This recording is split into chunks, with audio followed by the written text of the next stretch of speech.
विधानसभा चुनाव में जीत के बाद अब बीजेपी का फोकस लोकसभा चुनाव पर है। ऐसे में गांव चलो अभियान की शुरुआत होने जा रही है, जिस पर बीजेपी कोर कमेटी की पहली बैठक चर्चा की गई। उसमें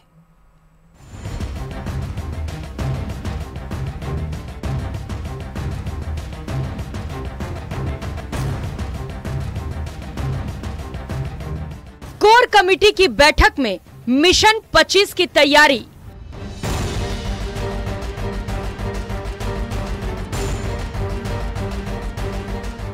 लोकसभा और राज्यसभा चुनाव की रणनीति पर मंथन।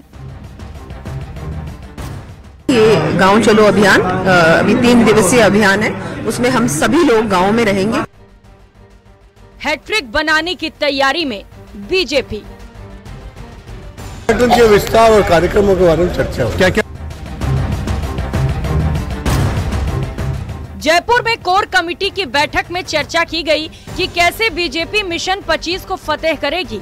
जीत की तैयारी को लेकर कई रणनीति बनाई गई, जिसमें संगठन को मजबूत करने, नए मतदाताओं को पार्टी के करीब लाने पर चर्चा हुई, जिसके तहत अब बीजेपी शहरी मतदाताओं के साथ साथ ग्रामीण मतदाताओं पर भी पकड़ मजबूत करेगी और इसके लिए गांव चलो अभियान की शुरुआत होने जा रही है। कार्यकर्ता हमारे हमेशा जनता के बीच रहते हैं, नेता भी जनता के बीच रहते हैं, तो उसको देखते हुए ही ये जो अभियान है, ये गांव चलो अभियान अभी 3 दिवसीय अभियान है, उसमें हम सभी लोग गांव में रहेंगे। कम से कम 24 घंटे गांव में रहेंगे और हर व्यक्ति, चाहे मुख्यमंत्री से लेकर नीचे तक, सब लोग।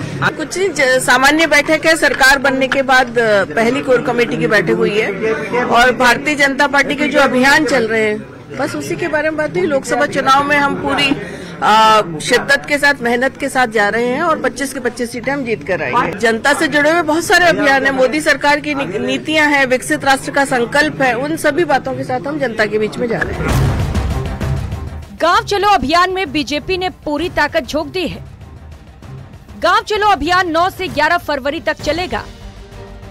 अभियान में केंद्रीय मंत्री, सांसद, मुख्यमंत्री और उनके मंत्रिमंडल के सदस्यों, पार्टी के वरिष्ठ कार्यकर्ता गांव में जाकर 24 घंटे बिताएंगे और लोगों से फीडबैक लेंगे। रात में चौपालों का आयोजन होगा। केंद्र की योजनाओं के बारे में जनता को बताया जाएगा। इतना ही नहीं, जो लोग योजनाओं का लाभ नहीं उठा सके, उन्हें योजनाओं का फायदा दिलवाने पर जोर रहेगा। इसके अलावा मतदाता लिस्ट से जिन लोगों के नाम कट गए हैं, उन्हें वापस जुड़वाया जाएगा। महिलाओं और युवाओं को पार्टी से जोड़ने के लिए कार्यक्रम करवाए जाएंगे। गांव चलो अभियान, नौ मतदाता और नए हाथ दृष्टि से नए लोगों को जोड़ना पार्टी, और सब जो क्लस्टर दिए हैं उन क्लस्टरों में काम करना। प्रदेश की लोकसभा की सभी 25 सीटें जीतने के लिए पार्टी ने जान लगा दी है। लोकसभा सीटों को क्लस्टर में बांटकर तैयारी तेज कर दी गई है। बीजेपी ने पार्टी के दिग्गज नेता सतीश पूनिया, राजेंद्र राठौड़, अरुण चतुर्वेदी, प्रभुलाल सैनी, नारायण पंचारिया और राजेंद्र गहलोत जैसे नेताओं को लोकसभा सीटों का जिम्मा दिया है।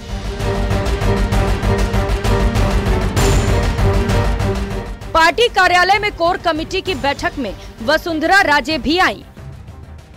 पार्टी में एकजुटता का संदेश देने के लिए लंच डिप्लोमेसी भी हुई।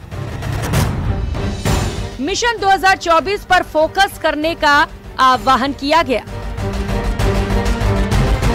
भगवान राम के मंदिर की भव्य प्राण प्रतिष्ठा, मोदी की गारंटी और विकसित भारत संकल्प यात्रा, ये ऐसी बातें हैं जिनके दम पर बीजेपी एक बार फिर से मिशन 25 को पूरा करना चाहती है, मगर उसे थोड़ा सा डर भी है कि विधानसभा चुनाव में जिन सीटों पर पार्टी का प्रदर्शन ठीक नहीं रहा, वहां पर कांग्रेस उसका खेल बिगाड़ सकती है।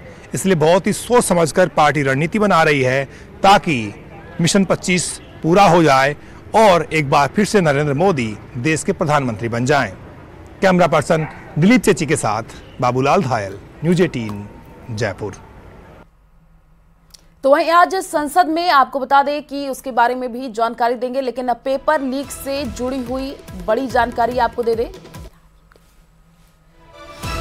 तो इस वक्त की बड़ी जानकारी, आज संसद में प्रधानमंत्री नरेंद्र मोदी बोलेंगे। इस वक्त की बड़ी जानकारी, धन्यवाद प्रस्ताव पर प्रधानमंत्री नरेंद्र मोदी बोलेंगे। आज शाम 5 बजे संसद में प्रधानमंत्री नरेंद्र मोदी बोलेंगे।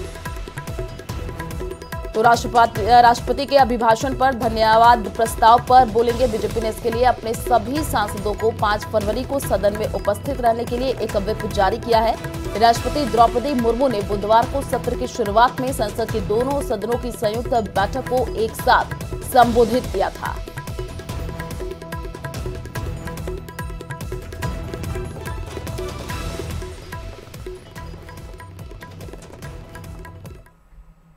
तो पेपर लीक से जुड़ी हुई बड़ी जानकारी आपको दे दें। पेपर लीक के खिलाफ आज लोकसभा में बिल पेश होगा। आपको बता दें कि बिल में 10 साल तक की कैद की सजा का प्रावधान और दोषी को 3 से 5 लाख रुपए जुर्माने का प्रावधान है। High level national technical committee बनाई जाएगी।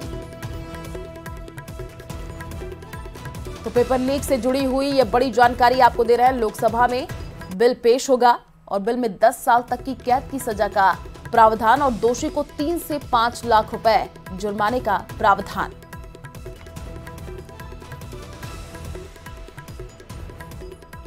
श्रीगंगानगर से बड़ी जानकारी आपको दे दें। आपको बता दें कि 11 को होगा नगर परिषद सभापति चुनाव और आज जारी होगी चुनाव की लोक सूचना। चुनाव लड़ने के लिए पार्षदों में अब सरगर्मियां बढ़ गई हैं। कल दोपहर 3 बजे तक जमा कराए जाएंगे नामांकन पत्र। तो नगर परिषद सभापति चुनाव होना है। श्रीगंगानगर से ये बड़ी जानकारी आपको दे रहे हैं। चुनाव लड़ने के लिए पार्षदों में अब सरगर्मियां भी बढ़ती हुई दिख रही हैं। कोरोना काल में चलाई गई गहलोत सरकार की 210 करोड़ की घर घर औषधि योजना की जांच होगी और योजना के तहत कोरोना काल में रोग प्रतिरोधक क्षमता बढ़ाने के लिए प्रदेशवासियों को कई पौधे वितरित किए जाने थे।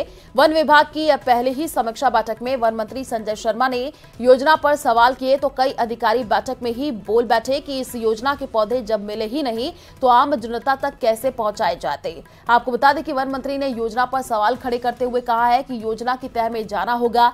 सरकार के इस कदम का पर्यावरण भी स्वागत कर रहे हैं।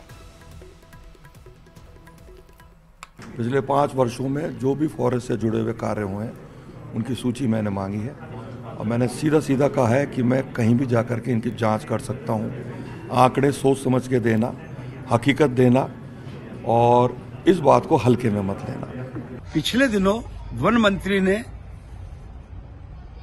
कुछ वर्षों में हुए पौधारोपण के आंकड़ों को लेकर के नाराजगी जाहिर की और औषधीय जो पौधे लगे उसकी उच्च स्तरीय जांच की भी मांग की। मैं निवेदन करना चाहता हूं आपके चैनल के माध्यम से कि पिछले 4 वर्षों में राजस्थान सरकार ने 15 करोड़ 6 लाख 15 हजार पौधे लगाए जिसमें हजारों करोड़ रुपए की राशि खर्च की। गहलोत सरकार की घर घर वन औषधि योजना की नई सरकार जांच करवाएगी।